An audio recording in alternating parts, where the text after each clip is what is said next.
Ako si Giancarlo C. Lanzarote mula sa 3 Alpha. Ito ang aking final output for midterm. Ito ang aking katanungan. Bilang isang future criminologist, paano mo may papakita ang makataong pamumuno sa mga sitwasyong puno ng katakot, galit at kaguluhan? Para sa akin, may papakita ko ang aking pamumunong makatao kahit na puno ng takot o kaguluhan ay sa paraang dapat mayroon ka ng tatlong ito: puso, talino at tapang. Dahil sa isang leader, kailangan nandito ang tatlong ito.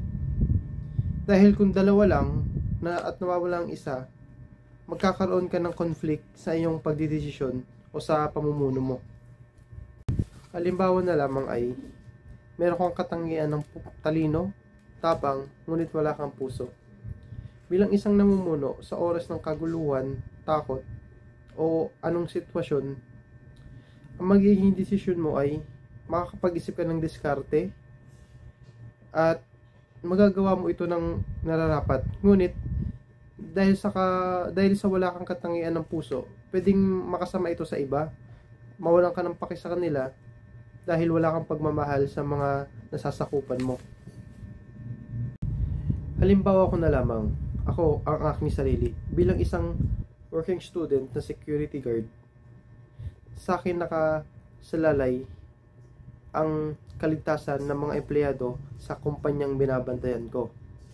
Kaya lagi kong isinasaalang-alang ang puso, talino at tapang sa aking sarili.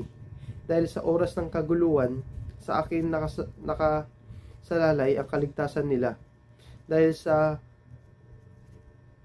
desisyon ko at kung padalos-dalos ako, maraming empleyado ang pwedeng madamay sa gagawin ko.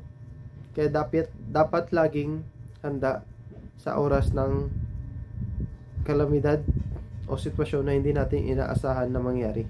At sa uli, bilang future criminologist at mamumuno balang araw, dapat lagi tayong may disiplina sa ating sarili at ipakita natin na disidido tayo at kaya natin na mamuno para makinig o sumunod ang mga nasasakupan natin.